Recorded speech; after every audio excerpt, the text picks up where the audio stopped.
আনাস রাদিয়াল্লাহু তাআলা আনহু বলেন, রাসূল সাল্লাল্লাহু আলাইহি ওয়াসাল্লাম বলেছেন, মান সাল্লাল ফজর ফি জামাতিন, যে ব্যক্তি ফজরের সালাত জামাতে আদায় করলো, জামাতে ফজরের সালাত আদায় করলো, সুম্মা কাদা, তারপর বসে পড়লো, আযকুরুল্লাহ, সুবহানাল্লাহ, আলহামদুলিল্লাহ, আল্লাহু আকবার, তাসবিহ তাহলিল করতে লাগলো।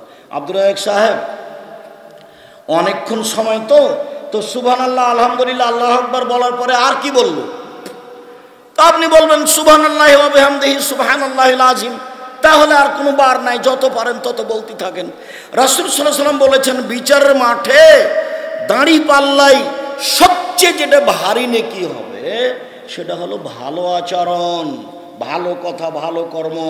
বিচারের মাঠে দাড়ি পাল্লাই যেটা সবচেয়ে ভারী নেকি হবে সেটা হলো সুবহানাল্লাহি ওয়া বিহামদিহি সুবহানাল্লাহিল আযীম।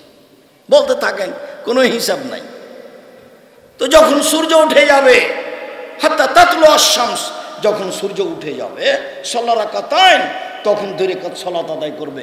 কানা লাহা আজরুন কাদরে হাজ্জা ওয়া উমরা তাম্মা তাম্মা তাম্মা।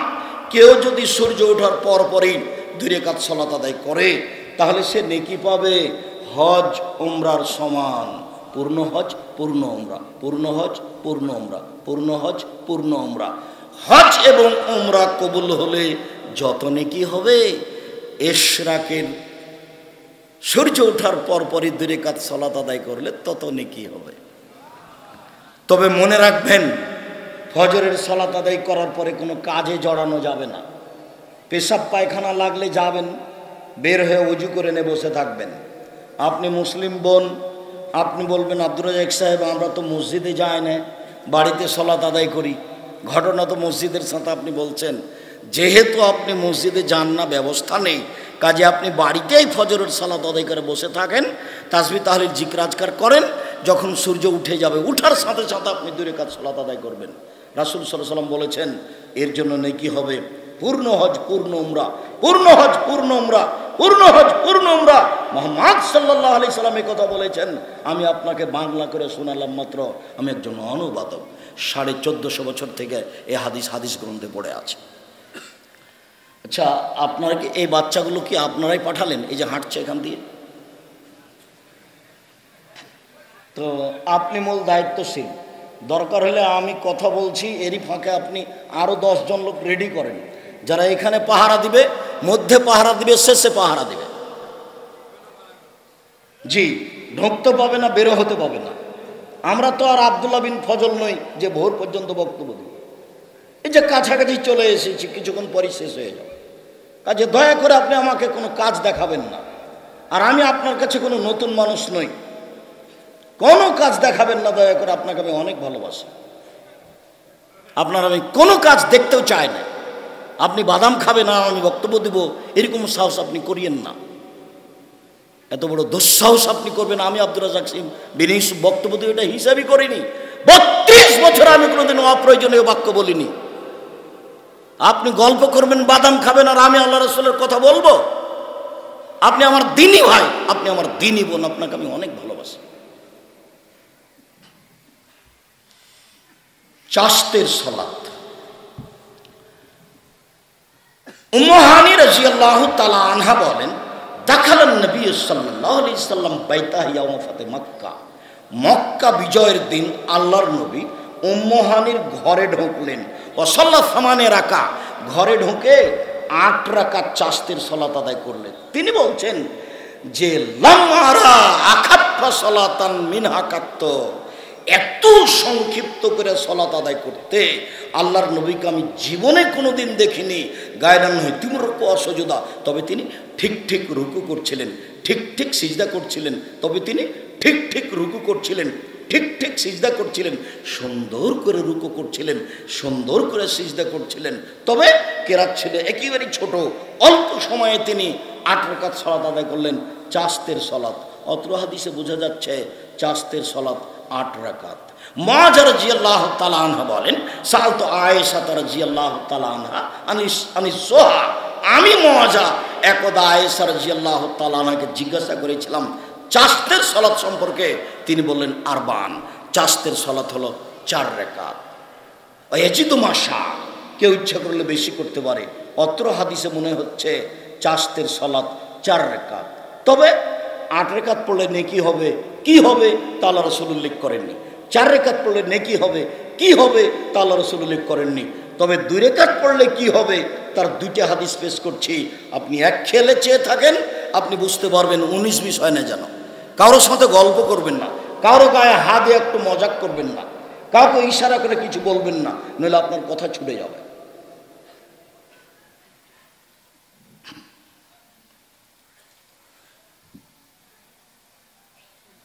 আবু যার গেফারি রাদিয়াল্লাহু তাআলা আনহু বলেন, রাসূল সাল্লাল্লাহু আলাইহি ওয়াসাল্লাম বলেছেন, ইসবিহু ইবনে আদম আলা কুল্লি সুলামা সাদাকা। আদম সন্তান, আদমের ছেলে মেয়ে সকাল করে, সকালেই তাকে প্রত্যেক জোড়ের বিনিময়ে, জয়েন্টের বিনিময়ে, 2টা যেখানে এক জায়গাতে জমা হয়েছে হাড়, সেই জয়েন্টের বিনিময়ে তাকে দান করতে হবে। এই কথাটা আল্লাহ রাসূল বললেন। তারপরে বলছেন, অবিকুল্লে তাসবিহাতিন সাদাকা, সুবহানাল্লাহ বললে দানের নেকি হয়। অবিকুল্লে তাহমিদাতিন সাদাকা, আলহামদুলিল্লাহ বললে দানের নেকি হয়। অবিকুল্লে তাহলিলাতিন সাদাকা, লা ইলাহা ইল্লাল্লাহ বললে দানের নেকি হয়। অবিকুল্লে তাকবীরাতিন সাদাকা, আল্লাহু আকবার বললে দানের নেকি হয়। ও আমরিন বিল মারুফে সাদাকা, ভালো কাজের আদেশ করলে দানের নেকি হয়। ও নাহিন আনিল মুনকারে সাদাকা, মন্দ কাজের নিষেধ করলে দানের নেকি হয়। ওয়া ইয়াজজি রাকাতাজ যোহা, আর সব মিলে যত নেকি হয় চাস্তের 2 রাকাত সালাতে তত নেকি হয়। লম্বা হয়ে গেল, কথা মনে ধরে রাখতে পারেননি। ঘুম থেকে উঠে আদম সন্তানকে প্রত্যেক জোড়ের জয়েন্টের বিনিময়ে দান করতে হবে। মনে রাখবেন একটা কথা, 5 ওয়াক্ত সালাত আদায় করে জান্নাত পাওয়া যায়, জান্নাত কিনা যায় না। মনে রাখবেন একটা কথা, রমজান মাসে সিয়াম পালন করে জান্নাত পাওয়া যায়, জান্নাত কিনা যায় না। মনে রাখবেন, হজ কবুল হয়ে গেলে জান্নাত পাওয়া যায়, জান্নাত কিনা যায় না। তাসবিহ তাহলিল জিকির আজকার করে কোরআন তেলাওয়াত করে জান্নাত পাওয়া যায়, জান্নাত কিনা যায় না। শুধুমাত্র দান করে জান্নাত কিনা যায়। সবচেয়ে ইবাদতের জগতে সবচেয়ে শক্তিশালী, ক্ষমতাধর, পাওয়ারফুল, ভিন্ন ধরনের ইবাদত হলো দান। ইবাদত হিসেবে এর চেয়ে শক্তিশালী ইবাদত পৃথিবীতে নেই, এর ক্ষমতাই ভিন্ন। রাসূল সাল্লাল্লাহু আলাইহি ওয়াসাল্লাম বলছেন, ইন্না সাদকাতা তুতফি হাররাল কবরে, দান কবরের শাস্তিকে বন্ধ করে দিতে পারে। রাসূল সাল্লাল্লাহু আলাইহি ওয়াসাল্লাম বলেছেন, ইন্না সাদকাতা সিররি তুতফি গাযাবার রাব্বে, গোপন দান আল্লাহর রাগকে মিটিয়ে দেয়।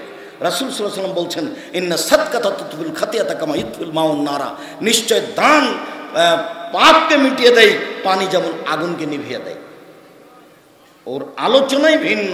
সম্মানিত দিনী ভাই বোন, বলছিলাম রাসূল সাল্লাল্লাহু আলাইহি সাল্লাম বললেন, সুবহানাল্লাহ বললে দানের নেকি হয়, আলহামদুলিল্লাহ বললে দানের নেকি হয়, লা ইলাহা ইল্লাল্লাহ বললে দানের নেকি হয়, আল্লাহু আকবার বললে দানের নেকি হয়, ভালো কাজের আদেশ করলে দানের নেকি হয়, মন্দ কাজের নিষেধ করলে দানের নেকি হয়। সব মিলে যত নেকি হয়, চাস্তের 2 রাকাত সালাত আদায় করলে তত নেকি হয়। আবার বুরায়দা রাদিয়াল্লাহু তাআলা আনহু বলেন, রাসূল সাল্লাল্লাহু আলাইহি ওয়াসাল্লাম বলেছেন, ফিল ইনসানে সালাসামে সিত্তুনা মাফসালান, আদম সন্তানের গায়ে, মানুষের শরীরে 360টি জোড়া জয়েন্ট রয়েছে। এই কথা মুহাম্মদ সাল্লাল্লাহু আলাইহি ওয়াসাল্লাম বলেন। তারপরে বলছেন, ও আলাইহি আইয়াতাসাদদাকা আন কুল্লি মাফসিলিন মিনহু, ওর জন্য উচিত, আদম সন্তানের ছেলে মেয়ের উচিত প্রত্যেকটা জয়েন্টের বিনিময়ে দান করবে, দান করুক। এই কথা বলতেই সাহাবীগণ বলছেন, মাইয়াতিকা ইয়া রাসূলুল্লাহ, আল্লাহ রাসূল এটা আবার কে পারবে? প্রত্যেকটা জয়েন্টের বিনিময়ে মানুষ দান করতে পারে? এটা তো পারবে না কেউ, এত টাকা কার আছে, কে পারবে? তখন আল্লাহ রাসূল বলছেন, শোনো শোনো শোনো শোনো, ফাইনলাম তাস্তাতে ফাইনলাম ইয়াস্তাতে আহাদুম মিনকুম, তোমাদের কোনো ব্যক্তি যদি প্রত্যেকটা জয়েন্টের বিনিময়ে দান করতে না পারে, তাহলে মাতাতুন নুখা মিনাল মসজিদ, মসজিদে যে সিকান পড়ে আছে থুথু পোঁটা পড়ে আছে, ময়লা পড়ে আছে, এটা যদি ঝাড়ু দিয়ে পরিষ্কার করে সরিয়ে দেয়, তাহলে সব জোড়ের বিনিময়ে দান করে যত নেকি হবে, মসজিদ পরিষ্কার করে তত নেকি হবে। 1 2 রাসূল সাল্লাল্লাহু আলাইহি ওয়াসাল্লাম বললেন, এটা যদি সম্ভব না হয় তাহলে ইমাতাতুল আযা আনিত তারিক, রাস্তা থেকে কষ্টদায়ক জিনিস সরিয়ে দিলে সব জোড়ের বিনিময়ে যত নেকি হবে, রাস্তা থেকে কষ্টদায়ক জিনিস সরিয়ে দিলে তত নেকি হবে। মনে রাখবেন, রাস্তাঘাট বন্ধ করা হরতাল কিয়ামত পর্যন্ত হারাম। এখানে আপনার গলির সামনে, আপনার খুলির সামনে একটা কুকুর মরে পড়ে আছে, মেয়র সাহেবকে গিয়ে লোকজন দিয়ে পরিষ্কার করতে হবে, এমন কথা আল্লাহর নবী বলেননি। আপনি পরিষ্কার করে দিবেন। রাসূল সাল্লাল্লাহু আলাইহি ওয়াসাল্লাম বলছেন, এই লোকটা জান্নাতে চলে গেছে। কেন? রাস্তা একটা গাছ পড়েছিল, কেটে সরিয়ে দিয়েছে এই জন্য। হাদিস বুখারী মুসলিম। রাসূল সাল্লাল্লাহু আলাইহি ওয়াসাল্লাম বললেন, যখনই রাস্তা নিয়ে গন্ডগোল হবে তখন যা ছিল তার ডবল করে দাও, বাড়িঘর ভেঙে দিতে হবে। বাড়িঘর ভেঙে রাস্তা করতে হবে, এটা মুহাম্মদ সাল্লাল্লাহু আলাইহি ওয়াসাল্লামের কথা। যখনই রাস্তা নিয়ে গন্ডগোল হবে তখন তাকে ডবল করে দাও, এটা আল্লাহ রাসূলের আদেশ। রাস্তার বিষয়ের সাথে রাসূলের কোনো আপোষ নেই। সাহাবীগণ বলছেন যে আমাদের তো বসার কোনো জায়গা নেই, আমরা রাস্তায় বসে একটু কথা বলতে চাই। তখন আল্লাহ রাসূল বলছেন, না না না না না, রাস্তায় বসা যাবে না। তখন সাহাবীগণ বলছেন যে বসাই লাগবে। তখন আল্লাহ রাসূল বলছেন যে বসাই যদি লাগে তাহলে 4-5টা হক আদায় করতে হবে। 1, চক্ষু নিচু রাখতে হবে। 2, ভালো কাজের আদেশ করতে হবে। 3, মন্দ কাজের নিষেধ করতে হবে। 4, কেউ যদি রাস্তা জানতে চায় যে কোন দিকে যাব, আমি অমুক জায়গায় যেতে চাচ্ছি, তাহলে তাকে রাস্তা দেখিয়ে দিতে হবে। কয়েকটা শর্তে অল্প সময়ের জন্য রাস্তায় বসতে রাসূল সাল্লাল্লাহু আলাইহি ওয়াসাল্লাম এইভাবে অনুমতি দিলেন। রাস্তার সাথে কোনো আপোষ নেই। কেউ যদি রাস্তা থেকে কষ্টদায়ক জিনিস সরিয়ে দিতে পারে তাহলে সব জোড়ের বিনিময়ে দান করে যত নেকি হবে, এই কাজে তত নেকি হবে। এবার চলে আসেন, রাসূল সাল্লাল্লাহু আলাইহি ওয়াসাল্লাম বলছেন, ওয়া ইয়াজজি মিন যালিকা রাকাতাজ যুহা, আর সব মিলে যত নেকি হবে, চাষতের 2 রাকাত সালাত আদায় করলে তত নেকি হবে। সম্মানিত দিনী ভাই বোন, আপনাকে চাষতের সালাত সম্পর্কে এই পর্যন্ত শুনিয়ে আপাতত চাষতের সালাত এখানেই শেষ করলাম। সালাতুল্লাহ আবিন। যায়েদ ইবনে আরকাম রাদিয়াল্লাহু তাআলা আনহু বলেন, আন্নাহু রা কওমান ইসাল্লি দুহা। যায়েদ ইবনে আরকাম কিছু লোককে আপনার চাষতের সালাত আদায় করতে দেখলেন। তারপরে বলছেন, ও সালাতুল্লাহ আবিন আফজালু মিন হাজা, আওয়াবিনের সালাত এর চেয়ে উত্তম। তাআলা রাসূলুল্লাহ সাল্লাল্লাহু আলাইহি ওয়াসাল্লাম হিনা তারমুজুল ফিসাল, চাষতের সালাত হচ্ছে যখন উটের বাচ্চা, ঘোড়ার বাচ্চা বালু গরম হয়ে গেছে সেজন্য দাঁড়িয়ে থাকতে পারে না। বালু এমনভাবে গরম হয়ে গেছে যে ঘোড়ার বাচ্চাটা দাঁড়িয়ে থাকতে পারে না, ছুটাছুটি করছে। বলেন তো, আমরা তো দিয়াড়ের মানুষ, পাশে নদী আছে, বালু গরম হতে মোটামুটি কয়টা বাজতে পারে? 10:30, 11টা, 12টা। 10:30টার আগে নয়, যার জন্য সালাতুল আবিন হলো 10:30, 11টার সময়, 11:30টার সময়।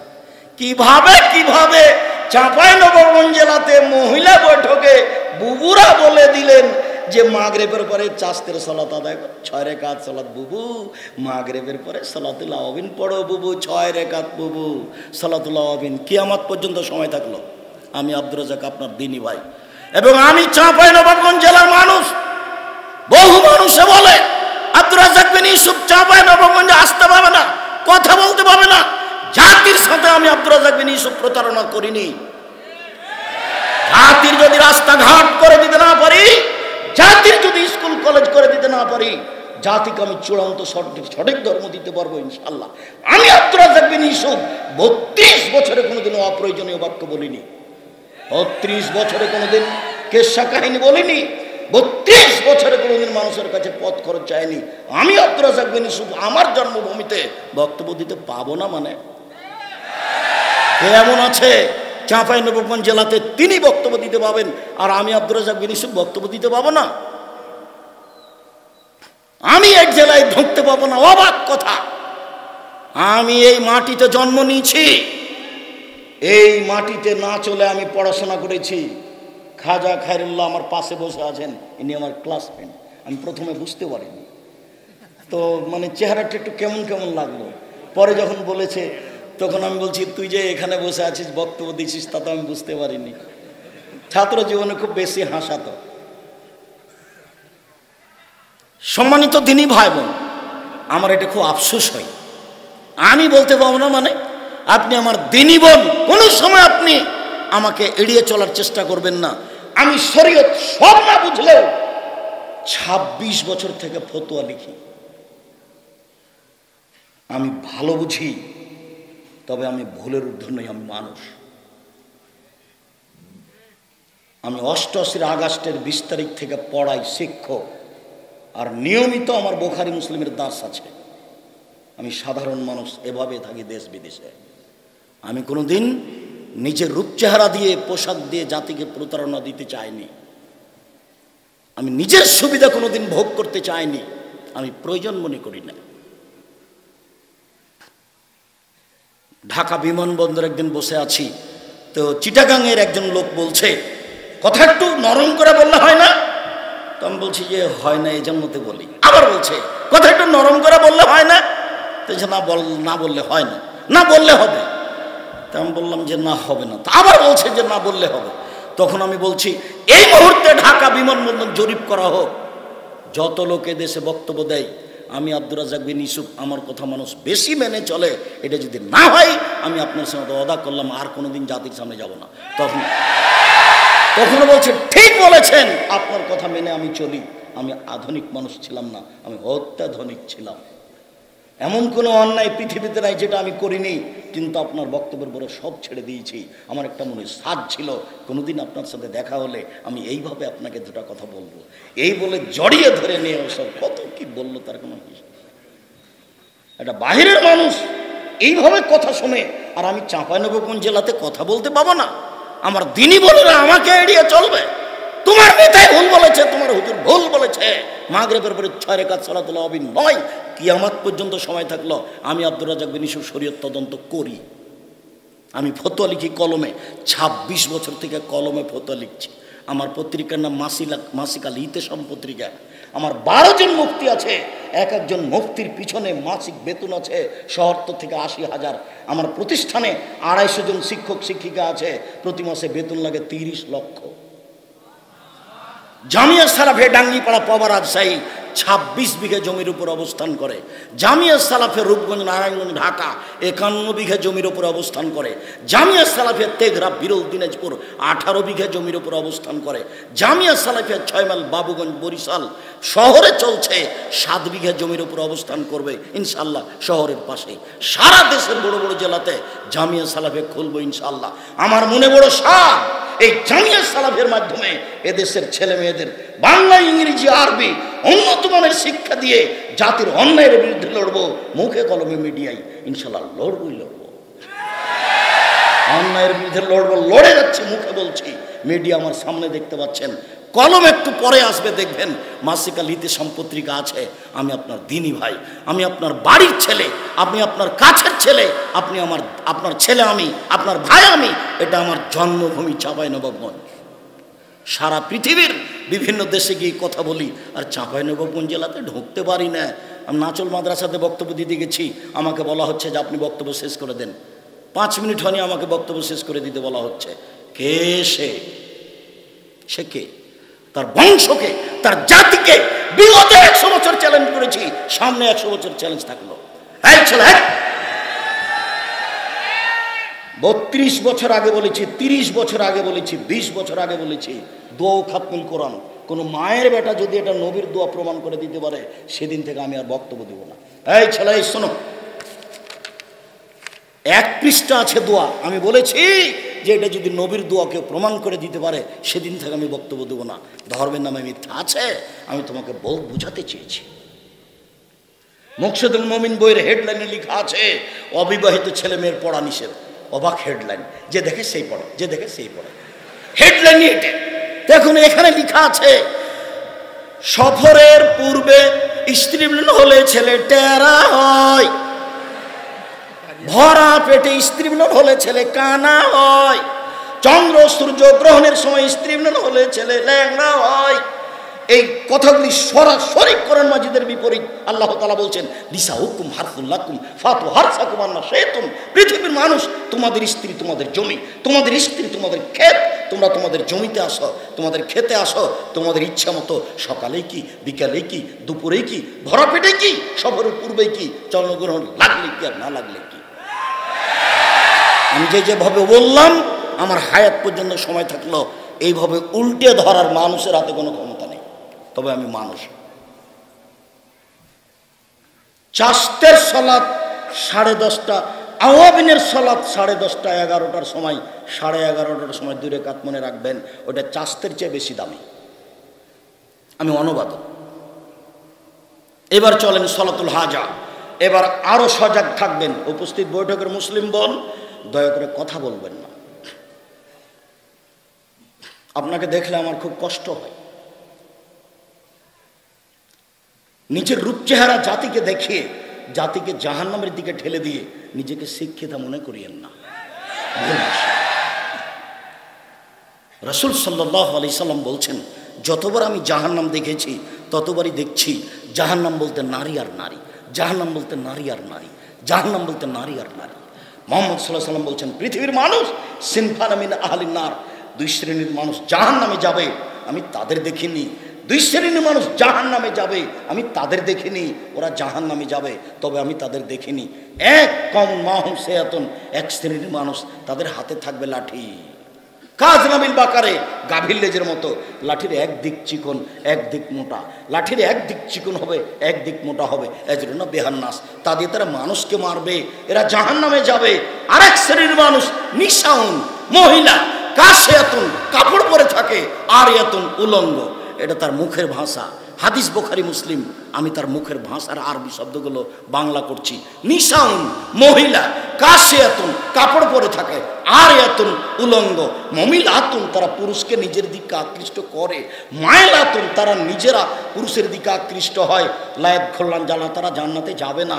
তারা জান্নাতে যাবে না, যাবেই না।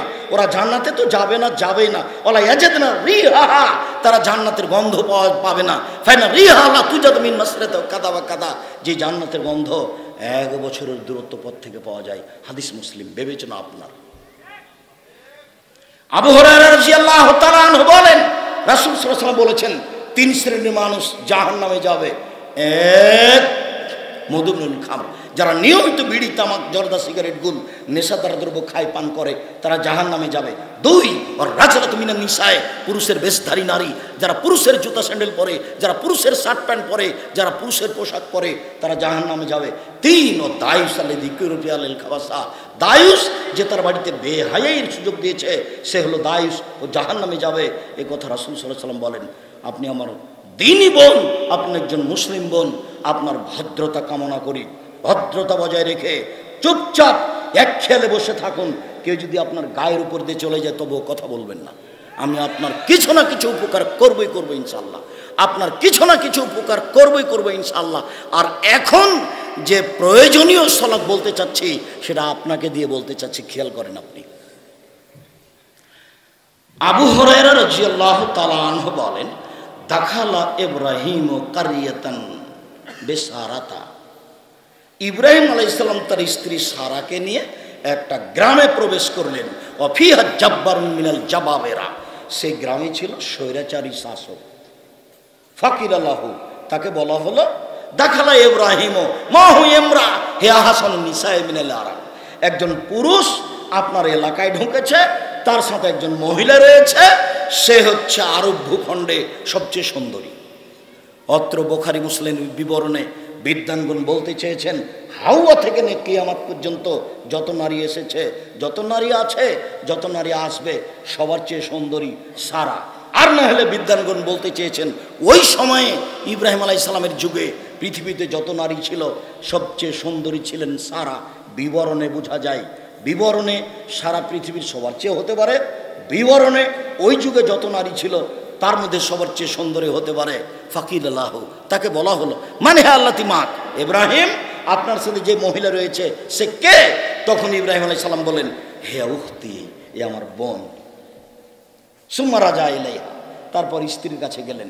স্ত্রীর কাছে গিয়ে বলছেন সারা আমি আকবার তোমার নাকি উক্তি, আমি কিন্তু তাদেরকে বলে দিয়েছি তুমি আমার বোন। ফলে তুকে দিবি বে হাদিসি, তুমি আমাকে মিথ্যুক প্রমাণ করো না।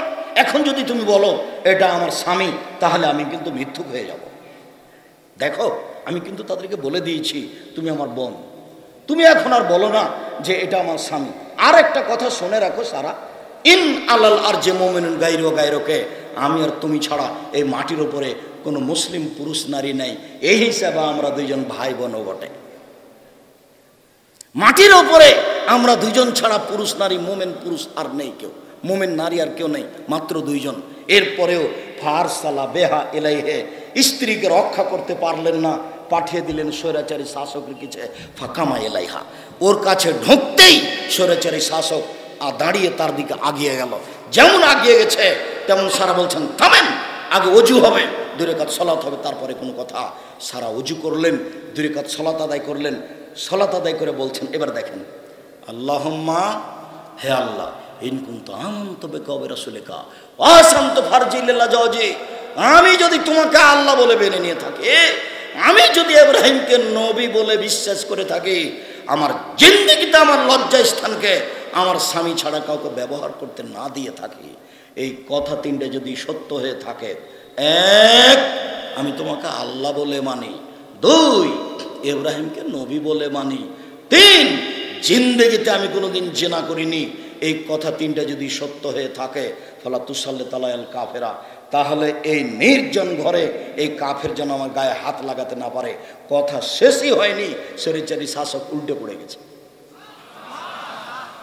উপস্থিত বৈঠক হলো মুসলিম বোন, আপনার সাহস হয়? কি দিয়ে সাহস হবে? আপনার তো গায়ে ছোট ব্লাউজ আছে, আপনি কিভাবে বলবেন এই কথা? আপনি তো নগ্ন পোশাকে স্কুল কলেজে যান, কি দিয়ে বলবেন? আপনার সাহস কোথায়? এখন আপনার মাথার চুল এই শীতের দিনে খোলা আছে, আপনি ক্লাস 10-এ পড়েন, অথচ আপনার বাপ আছে, অথচ আপনার মা আছে। জন্ম দিতে পারলে বাপ হওয়া যায় না, ক্ষমতার নাম বাপ। প্রসাব করাতে পারলে মা হওয়া যায় না, ক্ষমতার নাম মা। 1 মিনিট